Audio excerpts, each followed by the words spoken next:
मुख्य चुनाव आयुक्त ज्ञानेश कुमार ने प्रेस कॉन्फ्रेंस को संबोधित करते हुए बताया कि एसआईआर का फेज 1 खत्म हो गया है और अब दूसरे चरण की शुरुआत होने वाली है। बिहार में विशेष गहन पुनरीक्षण सफल तरीके से किया गया है। सीसी ज्ञानेश कुमार ने आगे कहा कि बिहार के लोगों ने एसआईआर पर भरोसा जताया और इस दौरान उन्होंने घोषणा की कि विशेष गहन पुनरीक्षण के दूसरे फेज में देश के 12 राज्यों में यह अभियान चलाया जाएगा।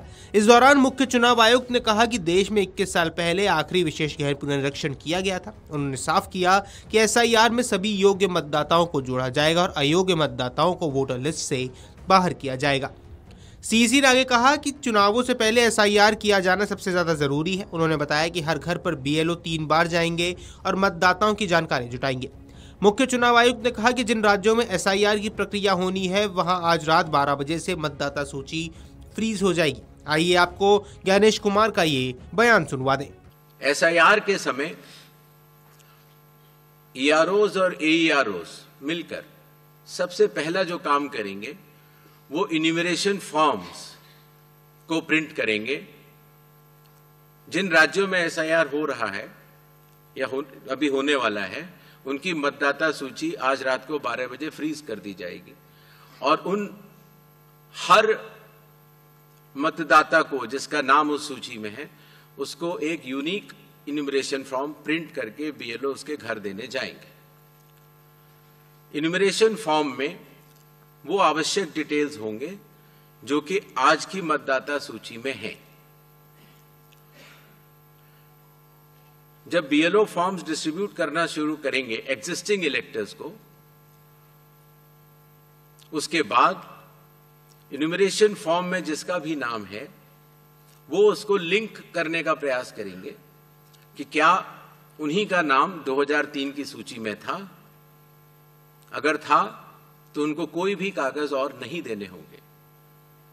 इसी तरीके से अगर उनका नाम स्वयं नहीं था और उनके पिताजी या माताजी का नाम था तो भी उनको कोई और कागज नहीं देने होंगे।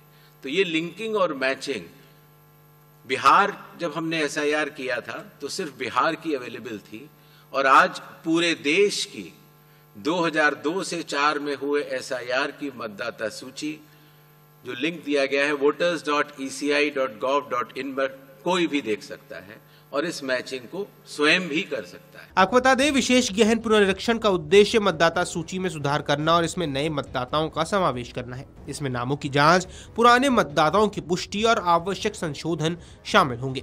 आयोग ने यह भी बताया है कि ये प्रक्रिया पूरी तरह पारदर्शी और निष्पक्ष रहने वाली है। एसआईआर के तहत मतदाता सूची में त्रुटियों को दूर कर नए मतदाताओं को शामिल किया जाएगा जिससे चुनावों में अधिकतम भागीदारी सुनिश्चित हो सके। आपको बता दें, देश के 5 राज्यों में साल 2026 के विधानसभा चुनाव होने हैं। इसमें असम, तमिलनाडु, पुडुचेरी, केरल और पश्चिम बंगाल शामिल है। हालांकि जिन राज्यों में इस समय स्थानीय निकाय चुनाव चल रहे हैं या होने वाले हैं वहां फिलहाल ये प्रक्रिया नहीं होगी क्योंकि स्थानीय स्तर पर प्रशासन चुनावी कामकाज में व्यस्त रहेगा।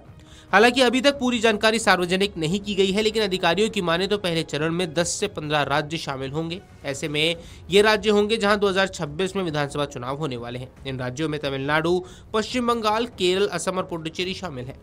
एसआईआर में मतदाता सूची की संपूर्ण समीक्षा की जाएगी और आवश्यक संशोधन भी किए जाएंगे। भारतीय निर्वाचन आयोग ने देश भर में एसआईआर अभियान की तैयारी में है। इसी के शीर्ष अधिकारी ने हाल ही में सभी राज्य के मुख्य निर्वाचन अधिकारियों के साथ बैठक भी की थी।